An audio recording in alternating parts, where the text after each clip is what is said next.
Olá a todos, e o vídeo de hoje vai ser sobre AVC isquêmico, o atendimento inicial.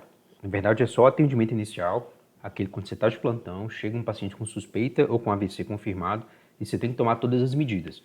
Detalhes como a causa do AVC, as síndromes neurológicas por cada território da artéria culpada, a artéria obstruída, isso a gente não vai ter nesse vídeo, tá? Aqui vai ser uma coisa bem prática para atendimento mesmo. Lembrando, pessoal, para curtir, comentar, se inscrever no canal, compartilhar esse vídeo com quem precisa, quem é plantonista também, e compartilhar experiências, tirar dúvidas, sugerir temas para os próximos vídeos. Então, vamos lá. 80% dos AVCs são AVCs isquêmicos, tá? Então, quase todo. É uma das maiores causas de mortalidade do mundo e, com certeza, na nossa região, no Brasil. Déficit neurológico focal agudo é a apresentação.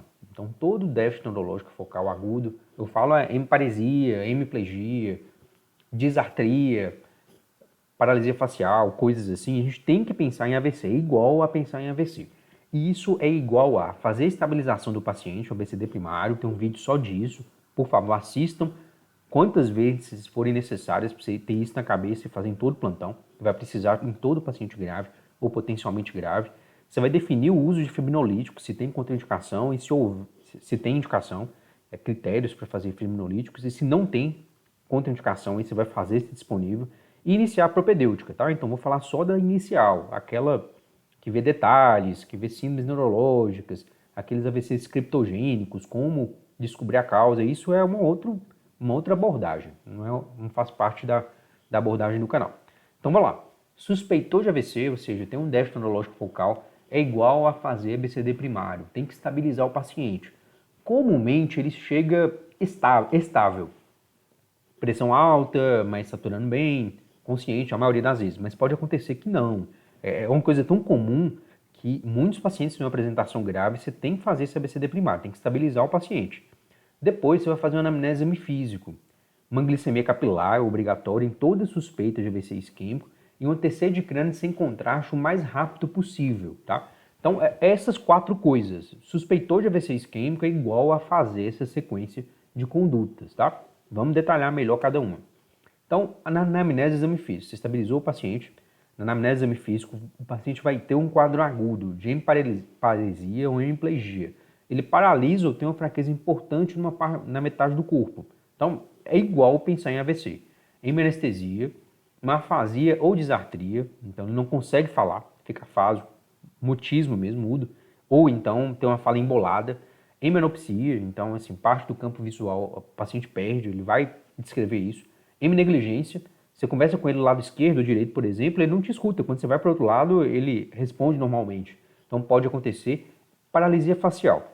Esses seis déficits neurológicos focais é o que vai acontecer na vida real, na prática. A maioria dos pacientes vão chegar com um desses ou um conjunto desses déficits neurológicos focais. Então tem que ter na cabeça. Então para que serve o vídeo aqui, o canal? É para saber que se houver suspeita ou uma dessas coisas, você tem que pensar em AVC isquêmico, tá? Mais raramente vai ter ataxia de marcha, alteração na fluência ou na compreensão da linguagem, náusea, vômito e tontura. Aí confunde, o pessoal fala de vestibulopatia, né, de labirintopatia, e confunde. Então aquelas labirintopatias que são mais persistentes ou têm mais gravidade, a gente tem que pensar em AVC isquêmico, aí seria de circulação posterior, mas aí tem que pensar, mas é mais raro, e diplopia, tá? Então toda vez que tiver ou isso, que é mais comum, ou isso aqui que é mais raro, a gente tem que pensar em AVC isquêmico. Vamos lá. Se eu pensei em AVC isquêmico, é igual fazer diagnósticos diferenciais. Então, por isso que a glicemia é obrigatória. Se ele tiver uma hiperglicemia, ou hipo principalmente, pode mimetizar déficit neurológico focal. Eu tenho que ter isso. Aí tem uma hipoglicemia menor que 60, você vai tratar e o paciente melhora. Não é AVC isquêmico, tá? É obrigatório. Estado pós-comicial, aí na anamnese, exame físico, vai falar, ele teve uma crise convulsiva, debateu, teve salivação, olha só, mordeu a língua, dá para ver no exame físico. Então, estado pós-comicial, em 30 minutos em geral, o paciente que tem hemiparesia, hemiplegia, ele melhora, tá? Então é pós-comicial, não é AVC. Tumor cerebral, aí a anamnese exame físico fala outra coisa, né? Então a anamnese vai ser meses de evolução, dor progressiva, uma cefaleia progressiva. Então é outra característica, tá? O déficit neurológico, ele é subagudo, crônico, às vezes pode enganar e parecer agudo, mas assim, você sempre vai tirar alguma coisa na anamnese que sugere que não é uma coisa aguda, tá? Traumatismo craniano, então ele foi encontrado, caiu de moto. Então tem que pensar em traumatismo craniano, hematoma subdural crônico, que nada mais é que uma queda, a maioria das vezes é uma queda, paciente idoso principalmente, o alcoólatra, e faz um hematoma subdural crônico, meningite encefalite, o paciente vai ter uma outra apresentação, tem cefaleia, vão ter jato, rigidez de nuca. Então você tem que fazer anamnese exame físico para esses diagnósticos diferenciais, porque se sugerir um desses, eu falei uma historinha básica da maioria deles, que na maioria das vezes vai se apresentar do jeito que eu falei. Aí você vai pensar nesses diagnósticos diferenciais, tá? E é igual fazer tomografia de crânio sem contraste, vai ajudar muito no diagnóstico diferencial. Por exemplo, se for traumatismo craniano, hematoma subdural, vai vir, tá? Tumor cerebral pode acontecer, sem contraste às vezes a gente não consegue perceber muito bem, aí fica mais difícil o diagnóstico, mas assim, esses dois aqui com certeza um traumatismo, a tomografia vai mostrar, tá? E claro, AVC hemorrágico, né gente? O AVC hemorrágico vai ter claramente uma parte hipodensa lá, e você vai ver com o AVC hemorrágico, então muda completamente a conduta e a condução, e tem vídeo só disso. Ressonância magnética também serviria, tá? É até padrão ouro. Tem uma que dá pra ver a perfusão cerebral muito melhor do que TC de crânio. Muito melhor não, que TC de crânio, olha isso, né? Mas dá pra ver essas partes isquêmicas com muito mais detalhes. A questão é caro, demorado, pouco disponível, perde muito tempo, então você tem um delta tempo aí, um delta T, ou seja, 4 horas e meia para fazer fibrinolítico, então quase nunca você vai usar ressonância, tá? E é isso aqui, gente. Eu vou falar do ABCD primário, mas vai ser de forma sucinta, que eu quero que vocês assistam um vídeo sobre o ABCD primário. Então, basicamente, você vai olhar a via aérea, se tiver queda de base de língua, você vai fazer o chin lift, que é isso aqui, tá? Essa manobra, ou o jaw thrust, que é essa aqui, tá? Você vai olhar a via aérea, tá? Se tiver secreção ou vômito, você vai aspirar, tá? Então, assim, tem uma respiração ruidosa que não resolveu com o chin lift de jaw thrust, às vezes é secreção, vômito, sangue, aí você aspira, tá? Você vai olhar o B, ver se tem insuficiência respiratória. Habitualmente é tipo 2, porque um AVC isquêmico extenso, digamos assim, de tronco, teria que ser nos dois hemisférios, por exemplo. Aí o paciente entra em coma, rebaixa a consciência, hipoventilação e faz insuficiência respiratória. É o mais comum. Digamos que não é o mais comum não, pode acontecer, tá? Porque o AVC isquêmico para dar um coma é raro, tá? Pode acontecer. Tem uma edema cerebral importante, cerebral média, por exemplo, desvio de linha média, pode acontecer, mas não é o comum. O comum mesmo é isso aqui, ó, é broncoaspiração. Eles broncoaspiram e fazem insuficiência respiratória tipo 1. Tem um vídeo só de insuficiência respiratória. Não deixe de assistir e memorizar ao máximo para ir o melhor preparado possível para o plantão, tá?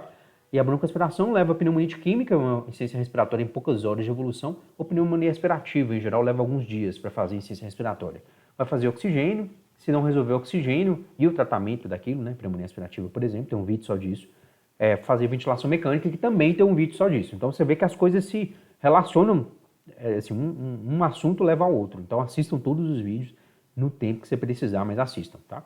Então é isso, oxigênio, máscara de alto fluxo, esse aqui é o catéter, né, que é até 5, máscara até 15. Se não nada disso resolver, máscara 15, vai para ventilação mecânica, assista esse vídeo também, tá?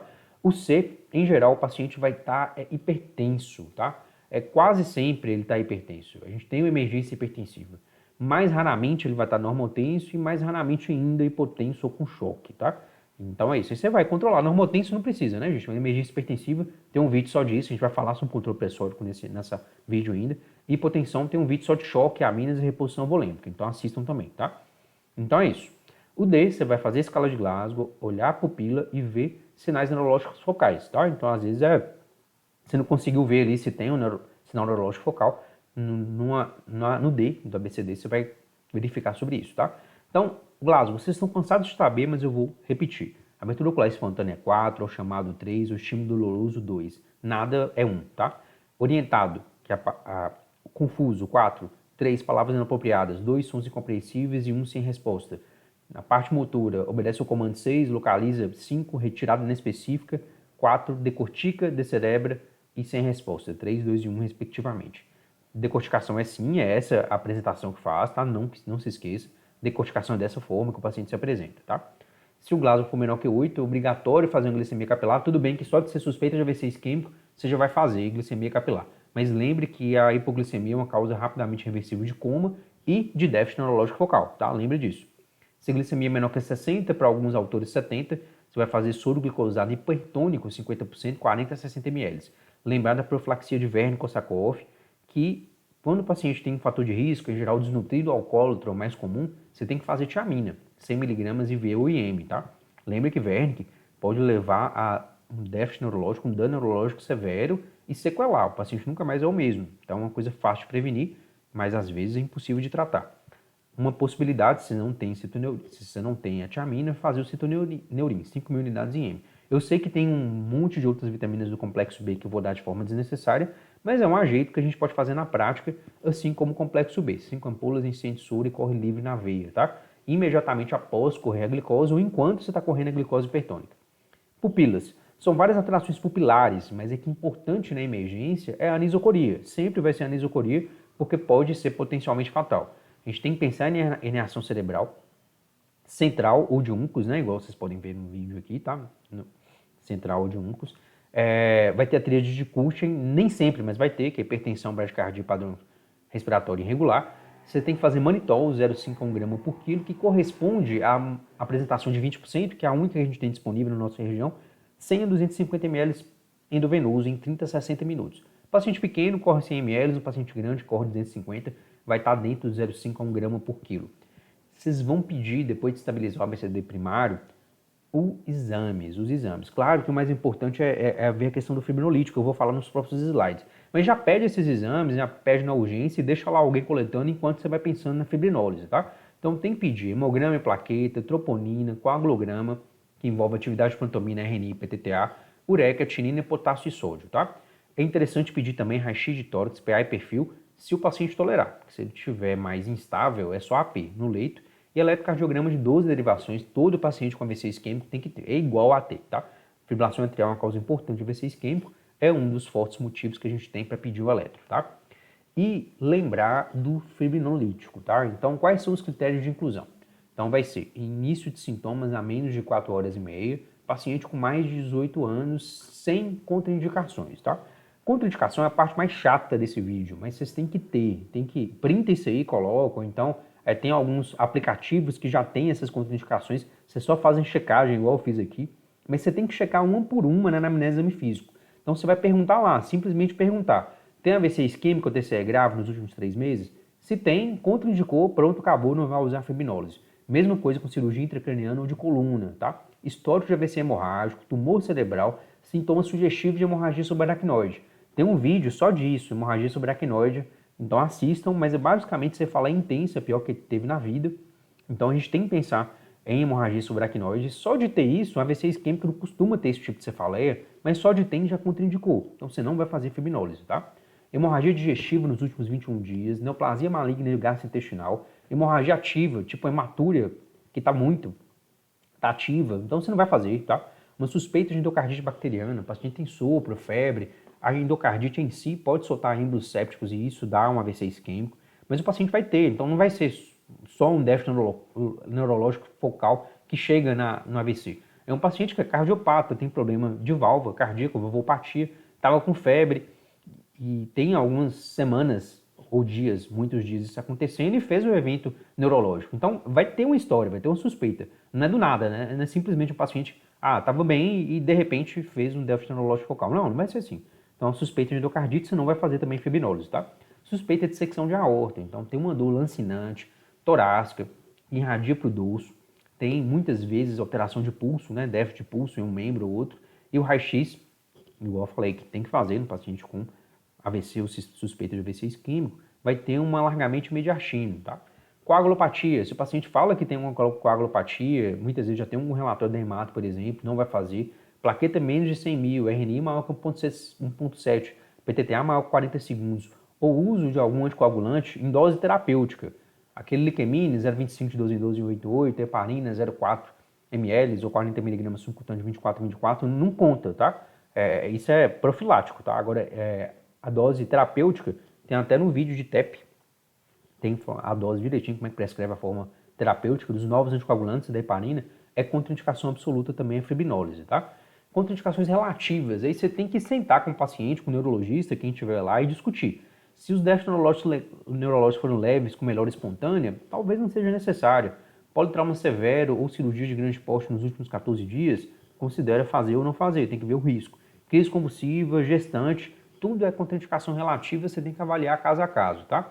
Assim como uma hemorragia digestiva ou urogenital há mais de 21 dias, politrauma severo, né, já falei, aneurismas e malformações arteriovenosas não rotas, claro, porque se tiver rota vai ser hemorrágico, não vai ser o caso. Aí se o paciente tem assim, tem um aneurisma, é menor do que 5 milímetros ou 10 milímetros, eu nunca tratei. Então é contraindicação relativa, você tem que considerar na hora de fazer. Então talvez faça, talvez não, analisa caso a caso. E o NIH mais que 25 pontos, o histórico de diabetes mais AVC isquêmico prévio, a gente também considera uma contraindicação relativa. Pessoal, até eu que dou plantão todo dia, de domingo a domingo, não consigo lembrar de tudo isso, tá? E mesmo que eu lembre, pessoal, cuidado, tá? Cuidado, tá? Você pode ter uma memória excelente, fenomenal, mas assim, não confie em memória. Então é uma coisa que eu dou um conselho, é prático, mas tem evidência científica do que eu estou falando. Se você tivesse checklists, que é isso aqui que eu estou falando, o potencial de uma má prática ou erro médico mesmo é mínimo, tá? Diminui sensivelmente. Então tem que ter um checklist como esse. No celular, dá um jeito de ter um checklist, não só para isso, mas como diversas coisas que você vai atender como plantonista, tá? Então um checklist, ele aumenta a segurança sua e do paciente. Então tenha, tá? Então eu posso lembrar de tudo, mas vai que eu esqueci de perguntar se ele tinha aneurisma, ou não fiz o NIH e tá mais que 25. Então, se eu tiver checklist, eu não vou esquecer isso. Então, por favor, façam, tenham esse checklist e todos os outros que o canal traz. Esses slides nada mais são que checklists no final, tá? E vamos lá, alteplase. Pacientes com menos de 100 quilos, a dose total vai ser 0,9 mg por quilo, não mais que isso. 10% da dose em 1 minuto e 90% em 60 minutos, tá? Então vai fazer a trombólise, o RTA-PA vai fazer uma fibrinólise do trombo lá que está causando um AVC. Mais ou igual a 100 quilos, a dose total 90 mg, aí você vai fazer 10%, ou seja, 9 mg em 1 minuto, e o restante 81 mg em 60 minutos, tá? Parece assim, complicado, não é complicado, mas parece estranho quando a gente fala isso, mas basicamente isso aqui, ó. Isso aqui é alteplase. Então você vai diluir, já vem um diluente próprio, vai ser 1 mg por ml. Aí se tem lá 50 quilos, você tem que fazer 0,9. Então vai dar mais ou menos 4,6 ml, tá? Que vai ter os 4,6, vai ter na verdade, os 0,9 vezes 50, tá? E para fazer os 60 minutos, os 90% restantes, vai ser esse aqui, 50 mg, 50 ml, vem um diluente próprio, 1 mg por ml, e você vai fazer conforme a regra de 3. É simplesmente assim, tá? Aí, para facilitar, tem isso aqui, ó. Por exemplo, paciente de 50 quilos, o bolus, ou seja, o 0,9 mg por 50, ou seja, por quilo, é 4,5 ml, tá? E os 40,5 é os 90% restante, tá? Aí vamos lá, um paciente que 50 quilos são poucos casos, mas 70, um peso médio aí, vai fazer 6,3, só que 6,3 é dessa apresentação aqui, tá, gente? 6,3 ml que vai fazer. E o restante é 56,7 dessa outra apresentação, tá? Então é simples assim, por regra de 3 você chega a essa conta, tá? Mas eu acho mais fácil também, assim, quanto menos passos você tiver, melhor, tá? Na verdade, na vida real, o plantão é sobrecarregante, você tá cansado, atendendo 1000 coisas ao mesmo tempo, diferente do mundo ideal, né? Que é livro, artigo, né? Que não tem essa questão do tempo, tá? Então beleza, então tenho isso aqui para vocês, tá? Monitorar os dados vitais e status neurológicos nas 24 horas pós-alteplase, tá? Então, 15 em 15 minutos tem que medir, tá, os dados vitais e status nas primeiras 2 horas, depois de 30 em 30 minutos, 6 horas, depois de 1 em 1 hora até completar 24 horas, quando a possibilidade de sangramento grave diminui sensivelmente. Você vai manter uma pressão abaixo de 180 por 105 nas primeiras 24 horas, não vai fazer heparina nem profilática, então não faça enoxa, 0,4 ou 0,2 subcutâneo uma vez por dia, nem liquemine 0,25 de 12 em 12, não faça. Nem antiagregante plaquetário, não faça AS, tá? Nas primeiras 24 horas não é para fazer, se você usou alteplase. Mantém dieta suspensa e não sonda, não passa sonda nasentérica nem vesical de demora, que costuma sangrar muito quando você faz o fibrinolítico, que é a alteplase. Aí, fez isso ou não fez, se não é para fazer a fibrinólise, você vai seguir o outro tratamento, continuando o tratamento, tá? Então, você vai lembrar que o paciente com AVC isquêmico comumente está hipovolêmico, está desidratado. Você vai usar soro 0,9%, soro fisiológico, evitar soro glucosado isotônico e nacella 0,45, que é hipotônico, pode piorar o edema cerebral. Evitar acrescentar glicose hipertônica, que a gente comumente coloca lá no soro fisiológico 500, coloca 40, 20 ml de glicose hipertônica. Não faça isso, tá? Porque pode ter hiperglicemia e isso piora o quadro. habitualmente 1.500 a 2.000 em 24 horas que a gente faz de soro fisiológico. E você faz ajustes, tá? Claro que você vai ser conforme a tolerância ao volume e distúrbio eletrolítico. A paciente está fazendo hipoglicemia, é claro que você vai colocar glicose. Tem um potássio baixo, é claro que você vai colocar potássio, tá? Se o paciente tolera pouco volume, tem um ICC importante, você não vai fazer 1.500 a 2.000, vai fazer 500, 1.000 no máximo, tá? Se o paciente está muito desidratado, porque vomitou demais ou tem algum outro problema, você pode fazer mais que 2.000. Então, você individualiza, mas a maioria dos pacientes vai ser isso aqui. 1.500 a 2.000, ou seja, 500 mais 500 mais 500 mais 500, e não acrescenta componente, nem cloreto de potássio, nem glicose hipertônica, tá? Na maioria das vezes. Controle pressórico, manter a pressão arterial menor que 185 por 110 nos pacientes submetidos a fibrinólise. Nos pacientes que não foram submetidos a fibrinólise, ou porque tem contraindicação, ou porque passou do tempo, né, do delta T, você não vai manter a pressão menor que 220 por 120. Ele não baixa mais do que isso nas primeiras 24 horas, não, porque você pode aumentar a área isquêmica, tá? As medicações ideais para a gente fazer o controle pressórico no AVC isquêmico é labetalol, nicardipina e clevidipina. Não tem na maioria dos serviços, a gente vai para a quarta opção, que a gente tem em quase todo lugar, que é o bom e velho nitroprusiato, que é o Nipride. 50 mg, 248 ml, soro fisiológico na BIC, começa a 10 ml hora, vai aumentando de 10 em 10, tem que ter um controle de pelo menos 15% da pressão basal, ou baixando desses parâmetros aqui, tá? Esse e esse, com fibrinólise, sem fibrinólise. Então esse é o controle pressórico nas primeiras 24 horas. Então lembra que aqui é o atendimento inicial. E é aqui que é o atendimento que faz toda a diferença para a vida do paciente e para a internação do paciente. Então isso aqui que vocês têm que saber de cor, tá? Controle glicêmico. Glicemia menor que 60 não pode, tá? Causa déficit neurológico focal, lembre disso. Hipoglicemia severos leva a perda neuronal permanente. Então se o paciente fez um AVC isquêmico e está hipoglicêmico, ele vai piorar, vai ter piores desfechos, se não morrer, né?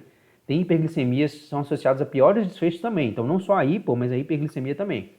Aumenta a perda neural, a hiperglicemia. Claro que hipoglicemia é pior, né? Então, pouco tempo de hipoglicemia já mata neurônio muito mais fácil do que hiperglicemias. Mas você não vai deixar nenhum nem outro. Manter as glicemias entre 140 e 180. Então, sempre monitorar a glicemia pelo menos de 6 em 6 horas em todo paciente com AVC no atendimento inicial, AVC isquêmico. Evitar a broncoaspiração. Então, é comum ter disfagia. Você é obrigado a identificar se o paciente tem risco de broncoaspiração. Uma forma simples é dar 10 ml de algum fluido, tipo água mesmo, e ver a saturação do paciente. Se cair, é porque o paciente tem risco de broncoaspiração. Então tem até no vídeo de pneumonia aspirativa, depois assistam. Ou se você estiver num lugar que tem mais assistência, mais recursos, você vai pedir a avaliação da fono, que vai ter muito mais detalhes técnicos para liberar ou não a dieta oral, tá? A posição do paciente, a cabeceira elevada, 30-45, lembrar que tem que tratar rapidamente a febre, que febre mata neurônio, e tem que tentar transferir esse paciente para unidade de AVC ou CTI. Unidade de AVC comprovadamente melhora desfechos em todos os pacientes com AVC isquêmico ou hemorrágico. Então tentem transferir para lá. Em geral, cada região vai ter um lugar que tem a unidade de AVC de referência e os pacientes podem ser sim encaminhados para lá. E a prescrição do paciente grave, que vem as profilaxias de pneumonia aspirativa, de TEV, que é tromboembolismo venoso, de úlcera de estresse. Então tem que prescrever, fazer aquela prescrição inteira do paciente grave e tem um vídeo só disso. Por favor, assistam várias vezes até memorizar e ficar alguma coisa medular, tá? É isso, vai prescrever também estatina em alta intensidade, independente do nível certo de LDL, você sempre vai prescrever estatina, a não ser que o paciente não tolere, aí você não prescreve, mas se não tiver história de intolerância, alergia, vai prescrever sim. Nos pacientes sem histórico, né, de efeitos adversos com estatina, a dose ideal é a atorvastatina, 80 mg, um comprimido VO no jantar, e a alternativa seria a simvastatina, que é mais barato, então mais fácil de ter, 40 mg, um comprimido no jantar. Manter níveis de LDL menor que 70, mas embora isso não é tão importante nesse atendimento inicial. Esses níveis não, mas essa prescrição aqui você é obrigado a fazer. E finalmente o AS, 100 mg, um comprimido VO no almoço, em todos os pacientes basicamente. Porque NIH maior que 5 vai internar, né? Os menores que 5 às vezes nem chega para você. Então você vai administrar AS nas primeiras 24 horas, lembrar disso, não administrar AS nas primeiras 24 horas se fizer fibrinólise. Mesmo assim, no segundo dia de internação, você prescreve o AS, se fez fibrinólise. Se não fez, desde o início você vai prescrever. Pessoal, então é isso. Então bons estudos para você, bons plantões e até o próximo vídeo.